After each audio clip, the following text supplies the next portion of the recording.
Progressively Incorrect. I'm your host, Dr. Zach Rochelle. Today I'm excited to be bringing you the first of 2 DI podcast episodes that I will be releasing this weekend ahead of the Progressively Incorrect Season 3 finale with Paul Kirschner. My guests today are DI mathematics experts Marcy Stein and Bernadette Kelly. This episode is brought to you by John Catt Educational, which publishes some of the best books in education.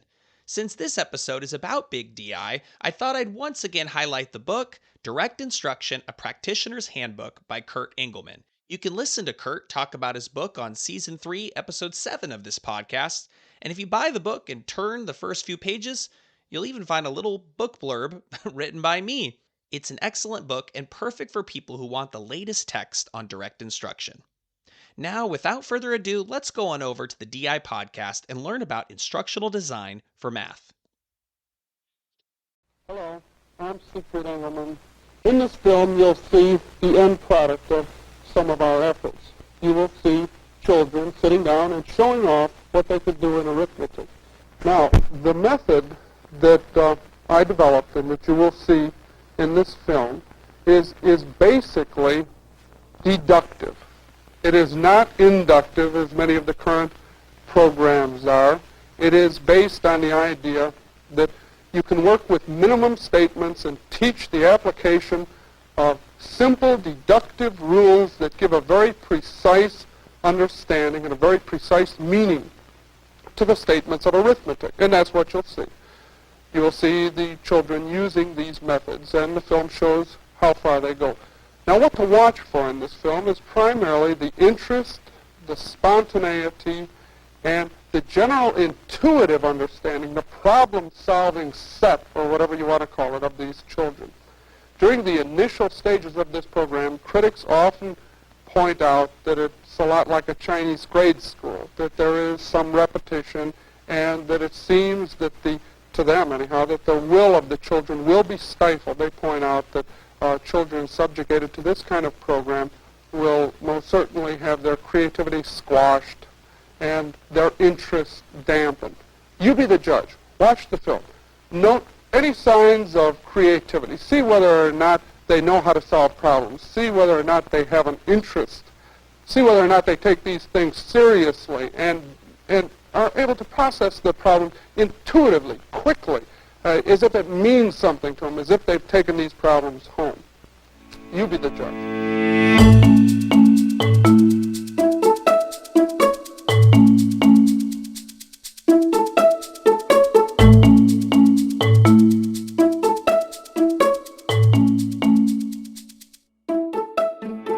Welcome back to the Direct Instruction Podcast. My name is Dr. Zach Rochelle, and today we are going to be talking all about direct instruction mathematics.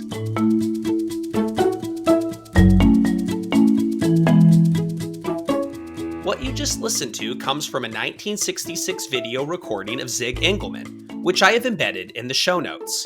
If you're not driving while you're listening to this, I highly recommend that you pause this podcast right now and watch the video in full. It is a perfect showcase for how rigorous and well-structured instruction can empower young learners to grasp even the most complex mathematical concepts. 4. That's it! Yo! 7 plus how many equal 11? 7 plus 4 equals 11. Yeah, how'd you work that out? You got 7, you want to get to 11. 8, 8, 9, 10, 11. 4. Okay, one more. Here you go. 9 plus... Oh, boy. How many equals? 5. 5 is right. 9 plus how many equals 14? 9 plus 5 equals 14. You guys think you're pretty tough, eh? Let's see, what if I gave you just something like this? 10 minus 3. 7. Oh, boy, I can't get you on that kind of stuff either. So now, I'll put something in there that, well, watch this. 12.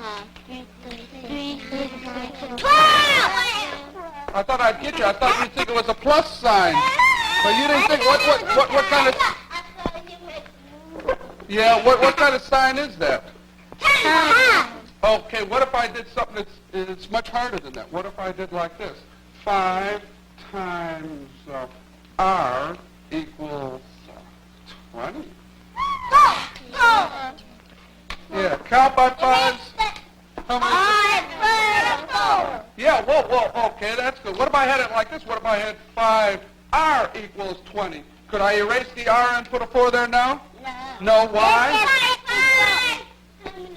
Yeah, why couldn't I erase the R there and put a 4?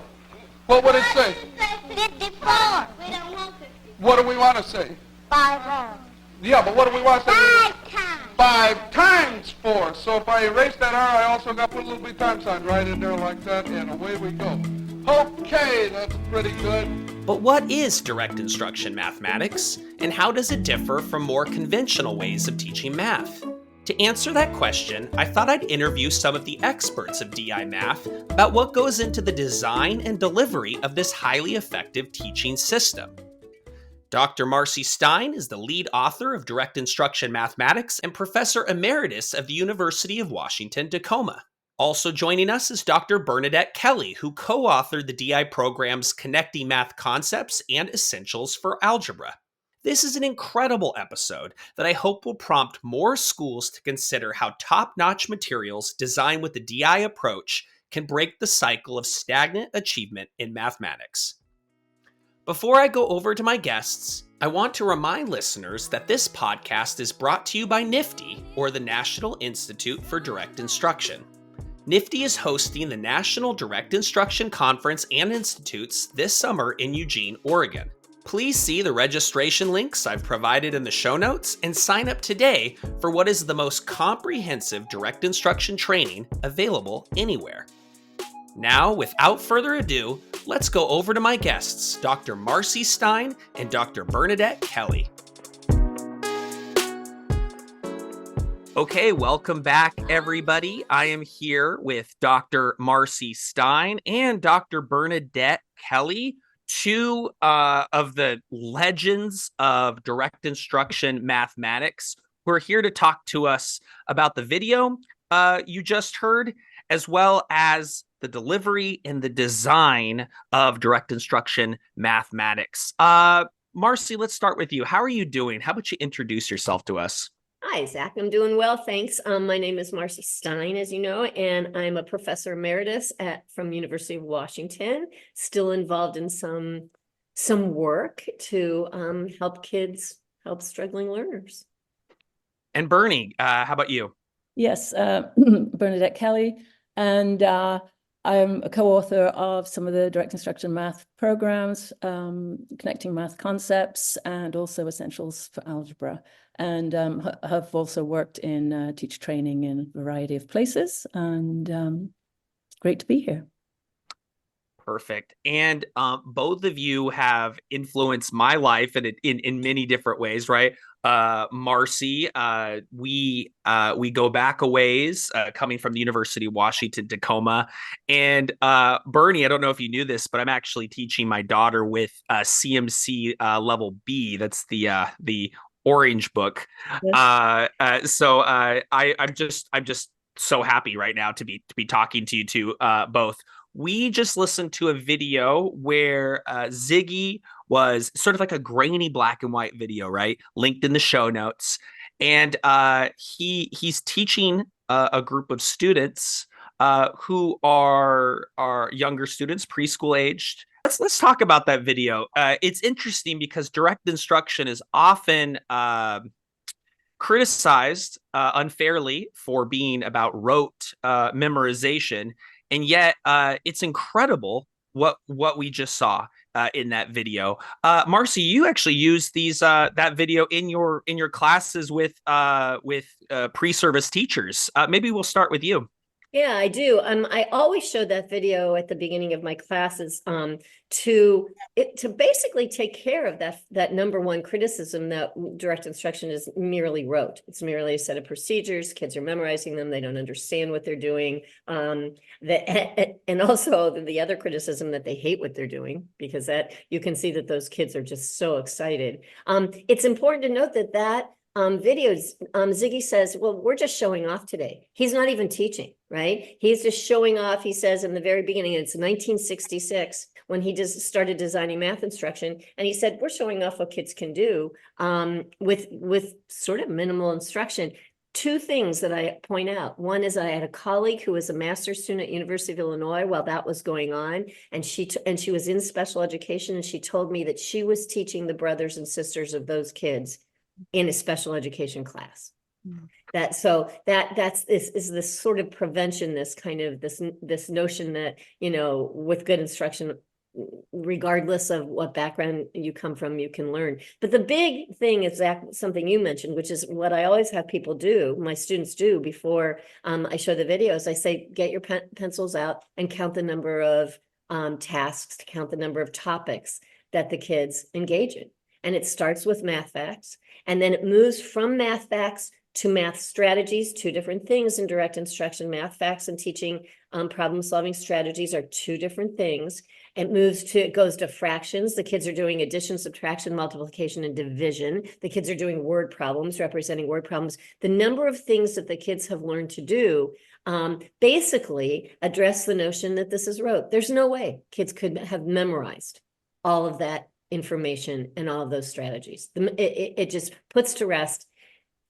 And the last thing I'll say, and I'll be quiet on this one, is that, and I could go on about this videotape, but is that when the kids get to the more sophisticated strategies like factoring at the end, I always have students in my classes who say, I don't know how to do that, or my high school kids don't know how to do that, or which is kind of amazing. So it's what these 4 and 5-year-olds are doing is incredible. And it's directly related to the instruction that they were provided. And like, I want to touch on that idea of it being rote, right? People throw around that word, they're not really clear if they mean the method that you teach them with, or actually what's going on in the student's head, like the actual quality of the understanding, right? And it's like you said, perhaps it's possible to get a kid to learn in quotation marks something just long enough that they could perform it, but then they would quickly forget it. But we saw a mixture of all these different topics, all the topics we want students to be able to do. We saw them mixing them and moving between them, going back and forth. It's not possible that they sort of just got pumped up for this one topic just long enough to be able to perform it for the first time. And this leads into what Bernie's the expert in, and that is instructional design. What instructional designers do, what Zig did, what Bernie does, is they analyze the relationships among the topics and the information. Bernie can talk about this more eloquently than I can, but it's those relationships that you capitalize on, and the ability to teach kids to generalize using the information they've already gotten. These are not isolated little units. They may be introduced in isolation, just to some prerequisite skills, but all of the design that occurs, it occurs before the skills are broken down into teachable segments. But that's the brilliance, Bernie. Yeah. Yeah. When I watched that video again, I had to watch it twice yesterday. Actually, it was so thrilling because it's astounding. It's nothing but astounding what those kids are doing.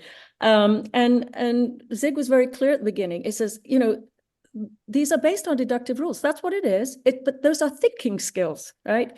And he says that by careful instruction, they have a precise understanding of the meaning of the statements, the mathematical statements used in arithmetic. That's it. And so he's describing very precisely what he is teaching. And that's what we do. We say, no, we don't claim to teach everything, no, but what we do teach, we teach thoroughly, and we teach it with meaning, and that means with discrimination.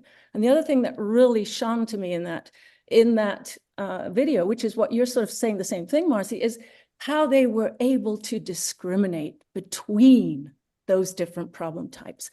And so if you learn any kind of strategy, you haven't really learned the strategy until you've learned the steps in that, procedure, and when those steps apply and when they don't. And it was so sweet the way Zig would try to trick them. He'd make mistakes, and they go, no, because they know that's not what, that particular problem was about. But Zig, and they're 5. They're 5. But you see, Zig's questions show you the thinking process, because that's what you do. You have your goal of what you want to teach, and then you create instructional tasks that will direct the students to the critical features of what you're trying to teach. So here he says, 9 minus b equals 1. Which is bigger, 9 or b? Oh, well, 9, subtraction problems, start with a big number. Oh, 9 is bigger than b because we're subtracting from 9. Which one's smaller? B. How much smaller? Ooh, there's a great question, right? Because those kids have learned that when you have a subtraction problem, right, the quote answer to that is the difference between those two. Well, we call that the difference, right? Minuend, subtrahend, and difference. And so that's something that he's established. And so they can look at 9 minus b equals 1. They go, oh, yeah. Oh, let's see. B is less. It's 1 less. Oh, what's 1 less than 9? 8. Pooh. Easy peasy, right? So that's the kind of thing where, and it's the same thing with young. B minus 11 equals 3. Oh, which one's bigger? Oh, B has to be bigger, right? Because we're subtracting from B. Oh, how much bigger? Oh, 3. All right, B minus 11 equals 3. What's 3 more than 11? Easy problem. So you see how it's just so elegant.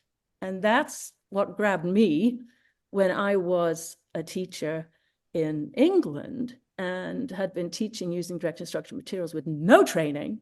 It was like, oh my word. Why didn't they teach me this in college? And I learned. I've heard a lot of people say that too. Yeah, Like, why yeah. haven't they taught me that? And actually this is a great question for Marcy, because you've seen the whole. I don't want to date how many years I don't want to guess how many years. I'm gonna guess over 20 years of how long were you teaching under pre-service teachers? Oh, I mean, I started when I was a master's student teaching classes, and then all through my doctoral program, and then my job. So yeah, many years have I been teaching pre-service teachers. And they come to, this has been a theme kind of the podcast, is they come to those classes with their own assumptions and misconceptions about teaching. And unfortunately, what ends up happening is that most classes that they take actually make it worse in a lot of cases. They're actually teaching them worse than maybe what it would have been like had they never taken these courses. I mean, one of those we brought up was this idea that teaching something explicitly, like Zig just did, would undermine conceptual understanding. Maybe break that down for us, Marcy. Yeah, teacher prep, less so in math, although there were people, of course, I taught graduate students primarily who both needing a certificate or already had one, who kind of, this flew in the face of their belief systems, right? When I started, it was guess and check. There was a very popular, oh, we're going to guess and check, which of course made me crazy. So we're telling students, give it your best shot and see if you're right. That's a strategy that we want students to use. It was an estimation, was not to be confused with estimate the answer and see how close you are. It was guess and check. And I just felt like it was the emperor with no clothes. Well, the current day version of that is productive struggle. You just work on this for a long time until you come up with something. You just, because that's going to be good for you. And it's like, yeah, here's the problem. Even if you do struggle and come up with an answer, the way that you derive that answer is not going to help you with similar problems. It's not going to help you generalize. It's going to be some isolated method of solving this problem that will, could in fact take you down the wrong road for future problems. And that's where design comes in. I've been seeing a lot about explicit instruction. I've been seeing a lot about this is really important, and it's supported by the cognitive psychology research and all that. But there's this piece missing that has always bothered me, and it's the piece that Bernie does. It's the piece that the instructional designers do. It's the what. And there sort of seems to be a mixture of teaching behaviors that they all get kind of mixed up together. And when I teach my students, we would talk about sort of how instruction needs to be organized. How do you monitor progress? How do you collect data? How do you make decisions based on those data? But then there's design, and then there's delivery. And what people don't understand is when they start to criticize, say, the scripts. for direct instruction, that you can script anything. You can script really ill-designed instruction. The same thing with breaking it down. Oh, we break down instruction and we teach it to our kids. Well, that's great, but you can break down very poor strategies. You can break them down into steps. You can have kids do them and master them and have them go nowhere because they haven't been well designed for the kinds of generalization. The relationships among the strategies haven't been, the discrimination practice hasn't been provided. So delivery is important. And then there's the design. And math was a little bit easier than literacy to teach pre-service students because all of my students, especially K-8 students coming in, they all feel a lack of knowledge in math. They all talk about math anxiety. They all talk about how they didn't do well in math. They all talk, I'm bad at math. I can't do this. And I have to kind of say, you know what, you probably are not that bad at math. You probably were poorly taught. Yeah. And I'm sorry. Yeah. So you're talking about, kids coming up with their own answers and inventing strategies because of a failure to teach them, productive or generalizable strategies. And I always used to use an example. It was a real example, unfortunately, of a 6th grade student. And I don't have the exact quote, but in terms of how they solved single operation story problems, right? Add, subtract, multiply, divide. And the student said, well, if there are lots of numbers, I add. And if there are 2 big numbers, that they're both big numbers, I subtract. But if they're 2 numbers and one's a little bit bigger than the other, well, I divide if they come out even, and if they don't, I multiply. So how generalizable is that strategy? It's zero points. So, it's just not ethical in my mind to leave students to reinvent and struggle and fail. I mean, I think you've heard in the previous interviews, right? What was so fabulous about, project follow through, and what keeps us going, in this hard environment that we've been in all these years. It's the success of the kids. That's it. And that's what Zig was all about. He was all about the kids. And we see the success of those kids, whether it's on a big scale implementation, or if it's my neighbor, that I'm tutoring in the evening in Essentials for Alba.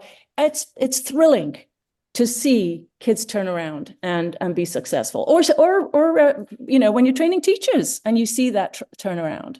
And I need to point something out that it has not been pointed out that frequently. The math data for project follow through, right? The kids, at the end of the evaluation, the kids did exceedingly well in math, right? I mean, it got close to the 50th percentile, which is what they were shooting for. This is where, quote, the middle class kids were. And no one has really talked about the fact that most of the math instruction was done by paraeducators. In follow through, you had 3 in the days of follow through. You had a lot of money back then, and you had a teacher and you had 2 instructional assistants. One instructional assistant usually taught math, and one taught language. The language data were also incredibly great. So, what does that tell you? That the paraeducators were able to teach kids those kids outperformed all the other kids in math on all the other follow through projects, the models.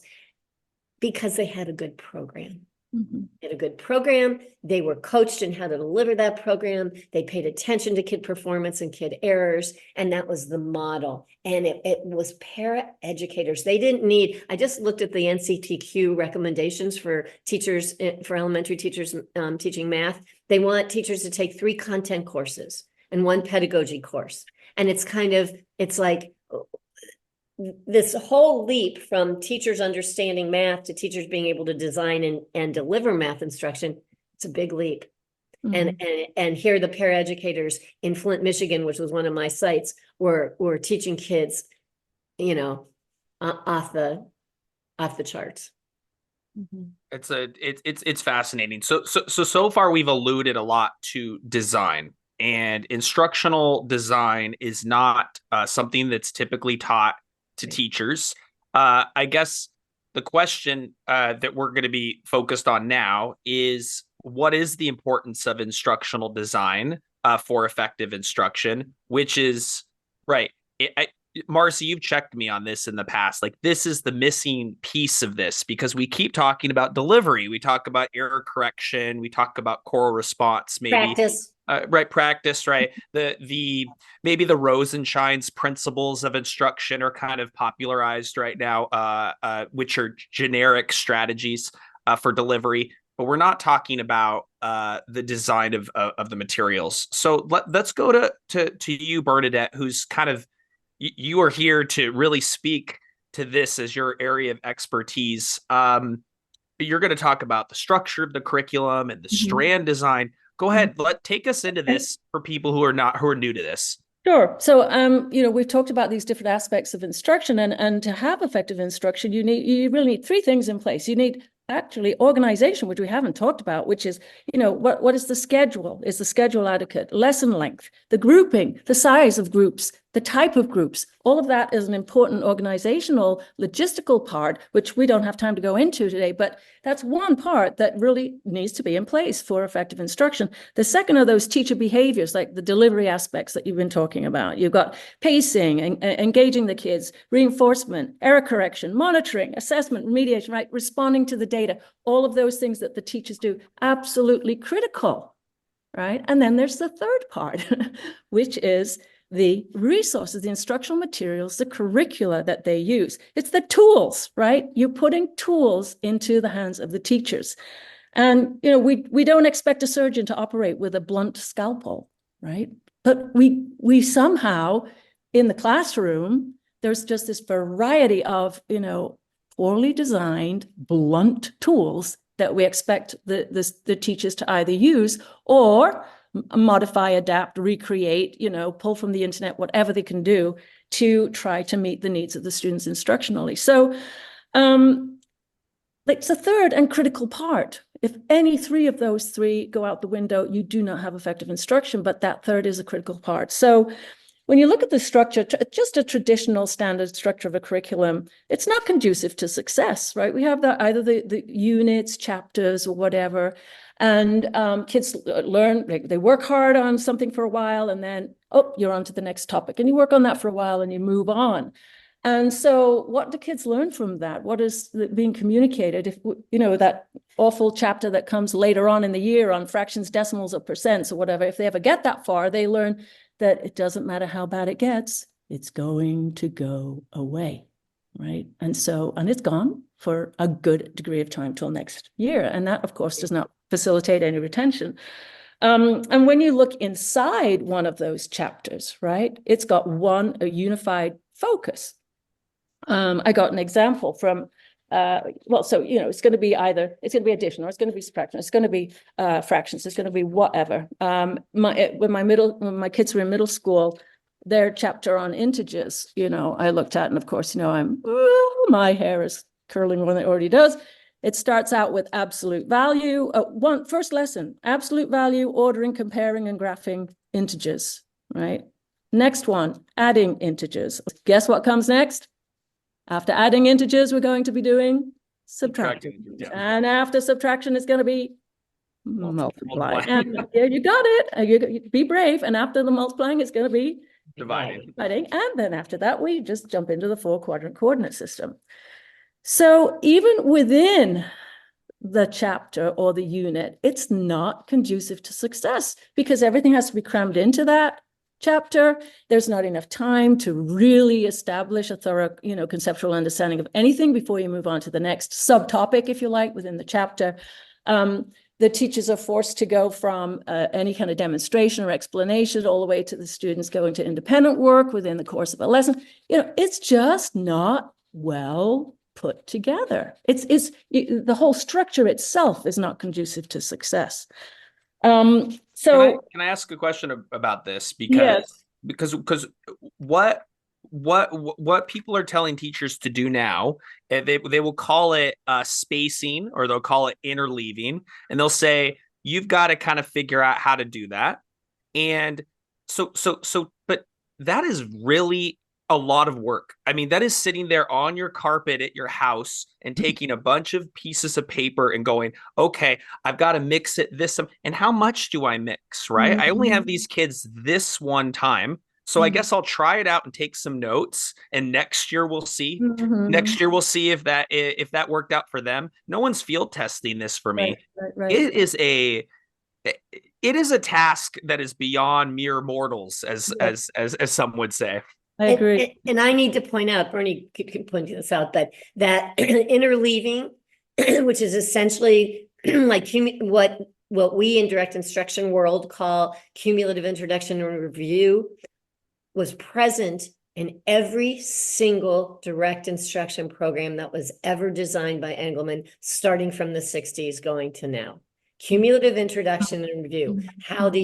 When do you introduce the skill? How does it intersect with the other skills that the kids have been learning? So that interleaving, that cumulative introduction and review has been always present very systematically. Bernie, talk about. Yeah, and it's part of the whole system of, of the cumulative review. So let me just define the idea of the strand design or track design, it's sometimes called, is that instead of that chapter by chapter approach, you kind of turn everything on its side. And so if you have your fractions track, right, you're going to start and gradually build up, and it gives you that flexibility that if there's a trickier part of that, you have enough time. In other words, a lesson is not one topic, it's several topics, and they're at different stages of development, right? And so there are different levels of structure. And one of the beautiful things about strand design is that you can take these components apart, and you can pre-teach certain things, or you can make sure the prerequisites are there, and then gradually over time you're going to very systematically build upon what you've already taught, and you're going to build in the discrimination as you go, and you can take the time that's necessary in between. For some things will take longer, some things will take a shorter time, but then you'll have a space, right, where you've introduced something, and before you introduce the next thing, you want to consolidate that so it moves to the independent work. But the kids have been totally prepared for that independent work. So this sort of weaving is going on. That's why I like this sort of strand idea, and you can weave things together, as Marcy was implying, as you go later on. It's like, okay, now we can take something from this strand and connect it to something in another strand, because they're both sort of alive and active at the same time. Or you've made sure you've pre-taught it, and it's still in the students' minds, because it's not something that they did 2 months ago and you've struggled to retain since that time. And let me point out that the lessons that you just talked about were the introduction of the new part of the, right, but all along kids have been practicing. They haven't left.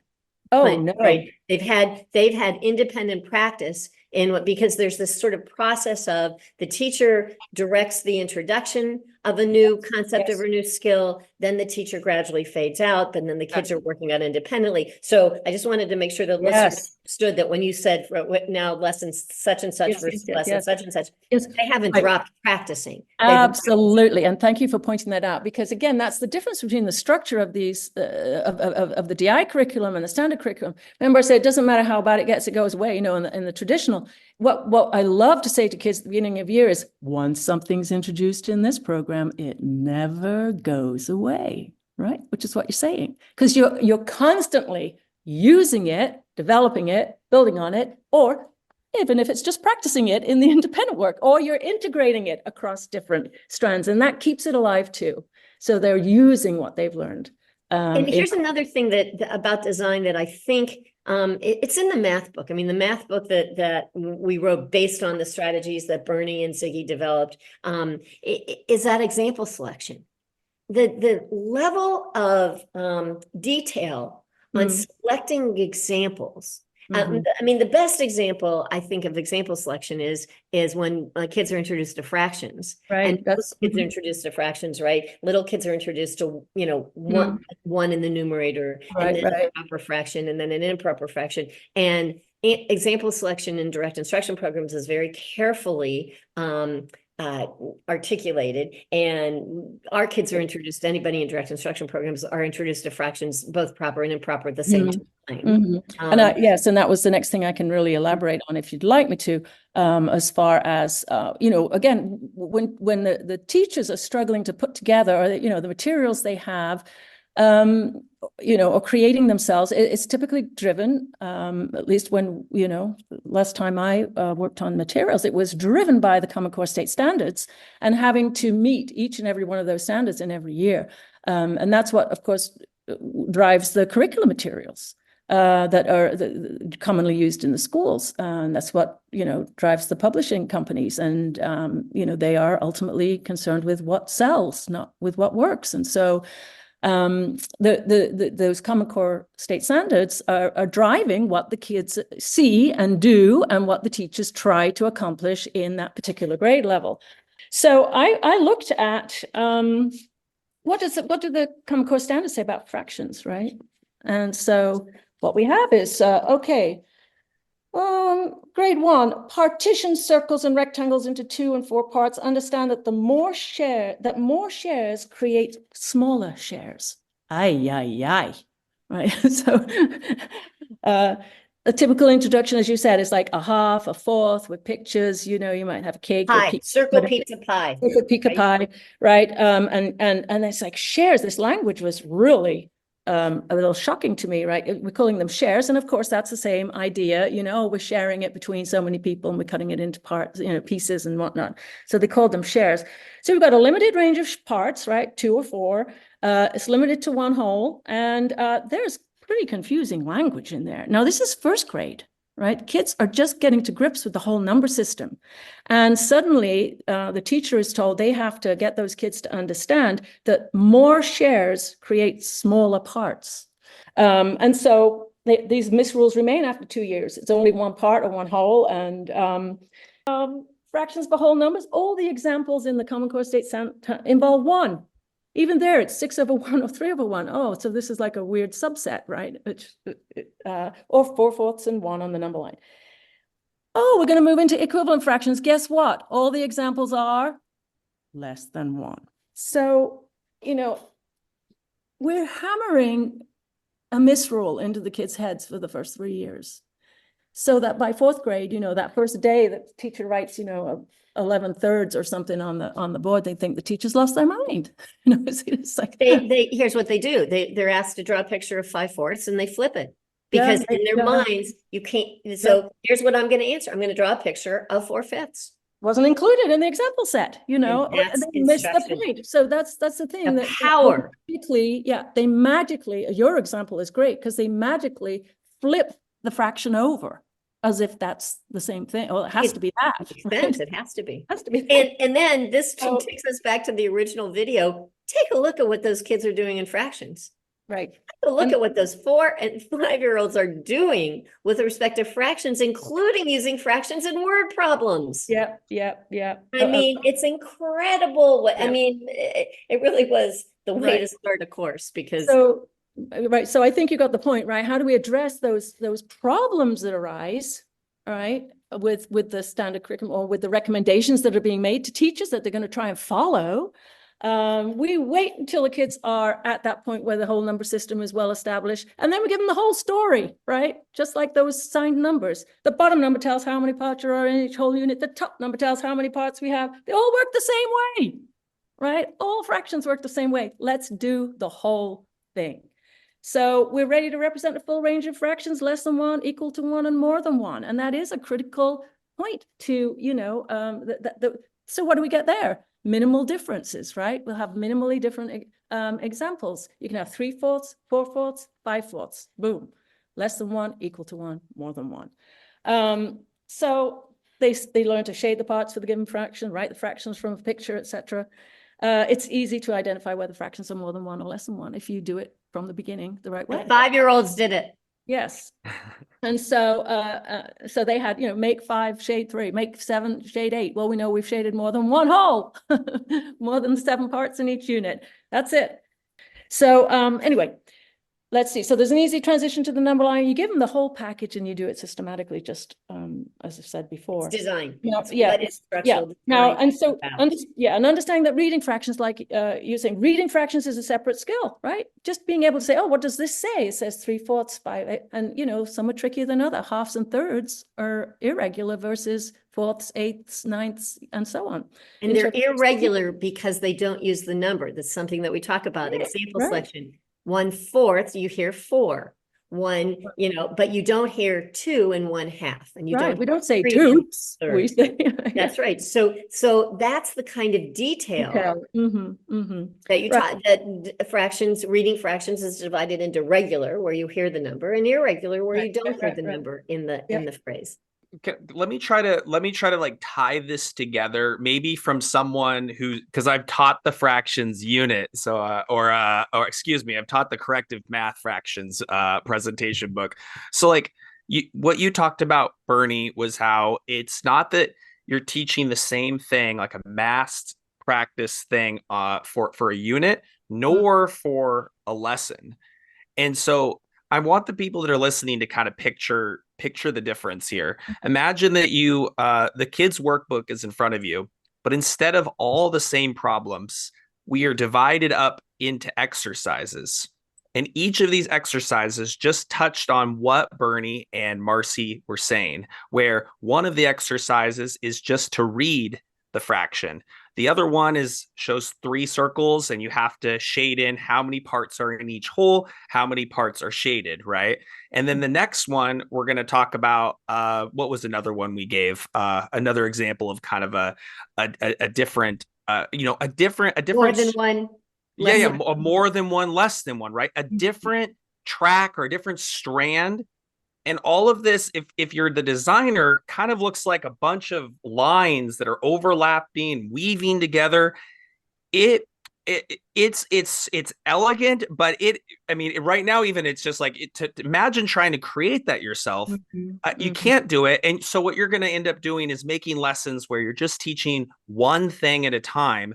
But is that good for kids? Kids will forget those things, and they won't see the connections, and you won't be building to something extraordinary like in the video. You're going to be just mass practicing something and then leaving it behind.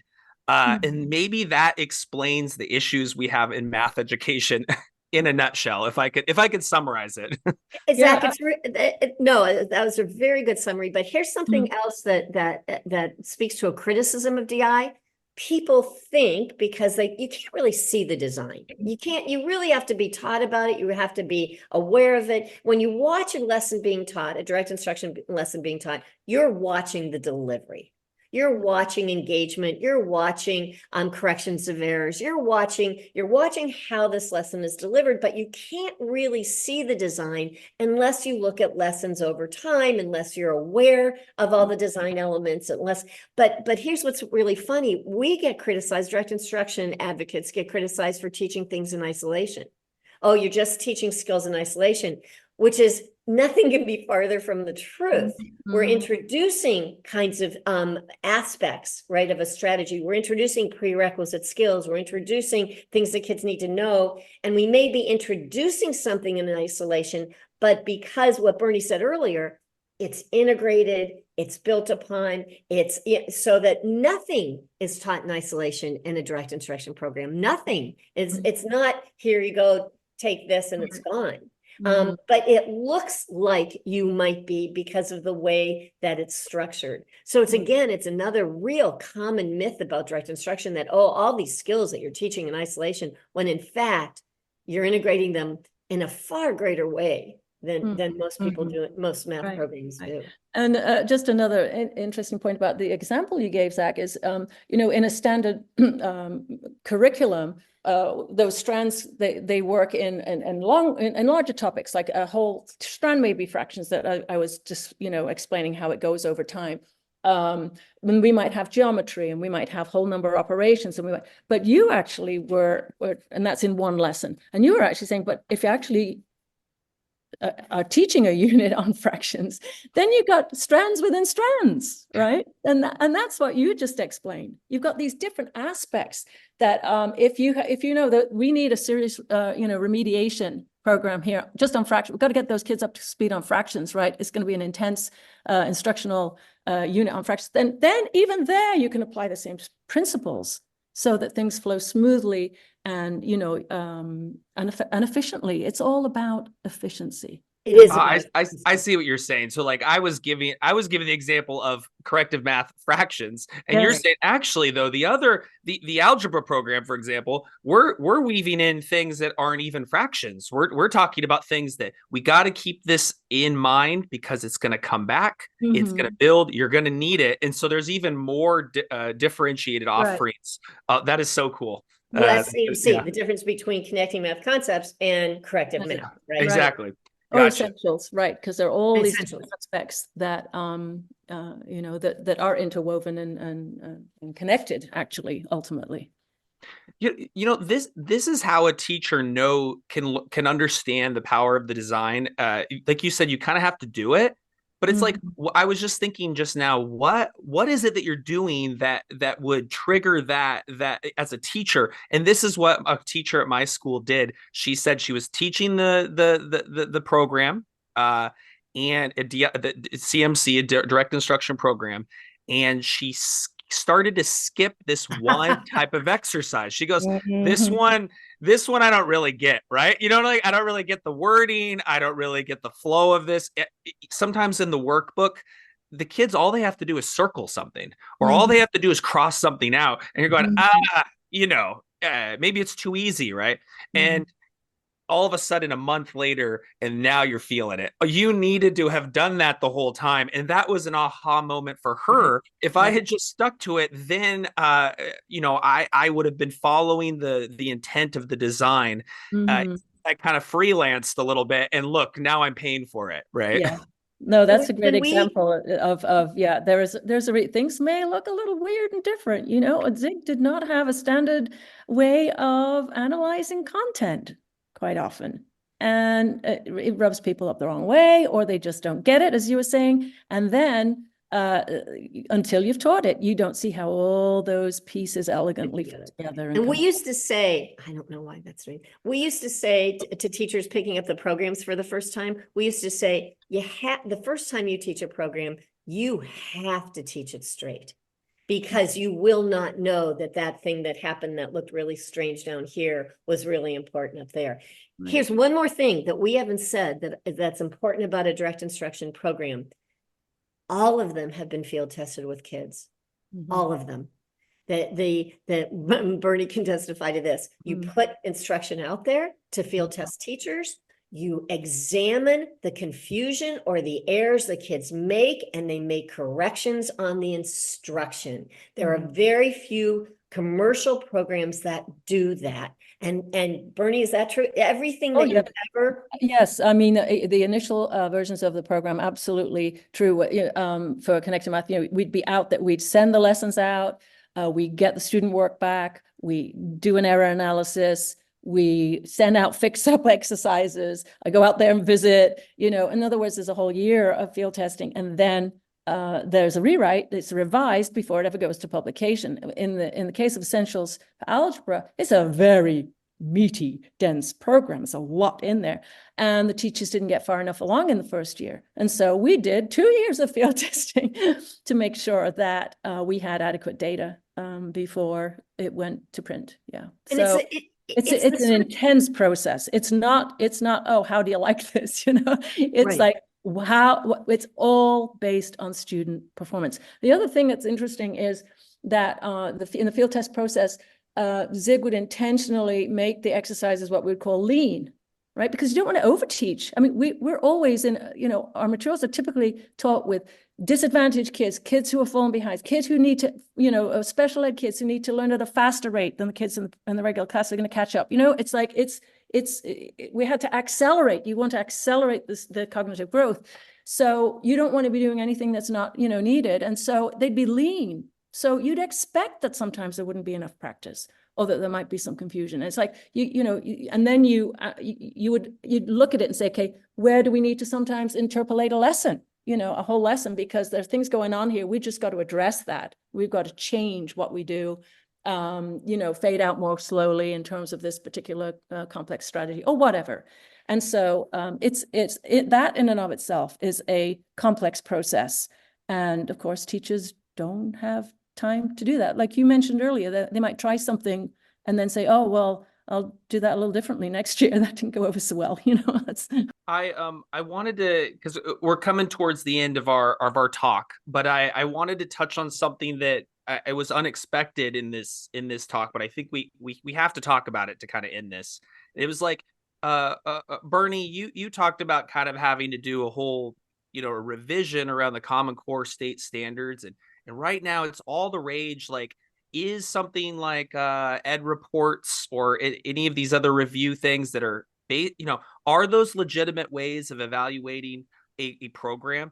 And then, and I'll let you answer that, but to connected to that, are we just going to keep doing this to ourselves where we change something and then all that field testing we just did goes out the window? All the things that the authors originally did, now those have to be reorganized around some arbitrary organization system. I'm like, it kind of makes me, this whole thing kind of stresses me out a little bit. Like, like just hearing it. Maybe Marcy, you take that away and we'll go to Bernie. Well, yeah. Well, I think one of the things that I've always done in my classes is I've taken the principles of direct instruction, these design principles, and I've had students look at programs. And they look at programs, they look at really specific kinds of ways that the program designs, right, their instruction. And you do look at the strategies, and you look at how generalizable they are, and you look at example selection, and you look at the sequence and whether the sequence makes sense, and you look at whether or not they're taught in isolation or whether they're integrated. I mean, we've always done that. I've done that with my students in case to prepare them if they needed to sit on an adoption committee about adopting commercially developed materials. There's a big difference between evaluating materials to the extent people think they might meet the standards, which is an unknown, right? And you never, I mean, there's things about evaluating programs, commercial programs, that are just kind of my tenets, which is you never believe a scope and sequence. You never even look at the index and you say, oh, look at all these pages that are teaching fractions and they're all broken down. You have to go to those pages. You have to look at the instruction that's provided in the materials you're given to determine the quality of the instruction. And let alone, I mean, you would hope that they would, that there would be some data on success, but programs don't have to do that. Publishers don't have to do that. They don't have to provide any evidence of whether or not the program works, but you got to go to the pages. And you've got, and once you do, you learn the template, because you don't have to look up everything. You look up a couple key, really important strategies at different grade levels. You look across the grade level, you look at the lessons, and there are ways to do that. And then you say, oh, I see. Every time they introduce something, there's one of these, and then there's three of these, and then they don't see it till down here. You kind of get the template for how the programs are constructed.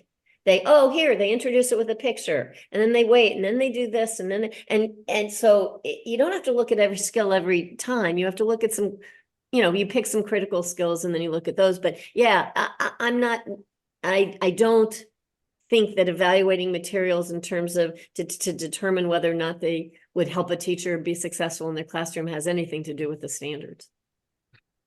Mm-hmm. And Bernie, like, maybe pick up off of that. Well, all I can say from my personal experience is that working with Zig is, he balked at these kinds of external pressures because he knew so well that some of them, some of the guidelines are counterproductive, right? Why would you do something that is counterproductive to conceptual learning? No. So he was a real stickler, and people who knew him well, I mean, man, the first program where he really did pay attention to any external requirements was the Essentials for Algebra, because at that time, all kids had to meet minimum standards. The exit exams were what they had in those days. For Florida, Texas, and California were the big states, and the big push was they have to understand and be able to master this content to graduate, right? So it was like a rescue operation for kids who were likely to flunk out of high school because of failing math requirements, right? And he went with that because you could see there were real stakes, right, for those kids. And so we worked really hard to actually match the content of the program to the essential requirements, which were primarily, beginning algebra, right? So, and then he really balked at the having to, pay lip service to all of the Common Core state standards. It had to be done, or else it wouldn't be published. But our point is, you have to teach what you teach and teach it well. And what you see in the basic, the regular curricula, all these buzzwords, the latest thing that they're supposed to be paying attention to, and it's in the side margins or whatever. But as Marcy was pointing out, it doesn't necessarily make what's actually happening in the lesson any more effective. We've got to end it there, right? They ended on that DI is like the punk rock of the different programs, right? Against the system a little bit. I am just so honored that you two would come on to the Direct Instruction podcast. It has been a fun project so far. As a math teacher, as a DI practitioner, I want to thank you so much for all you've done for kids. Someone calculated how many kids have been affected by this. I couldn't pull it off the top of my head, but it is a lot, and it includes my daughter, and it includes the kids in this very school who are not being taught to level and are not being accelerated, but are sort of fading in the background. And thankfully, I have something that I finally found that works for them. So thank you both, and listeners, tune into the next episode when it's released. Have a great day. Thanks, Zach. Thanks for having us. Yeah, it was a pleasure. Thank you.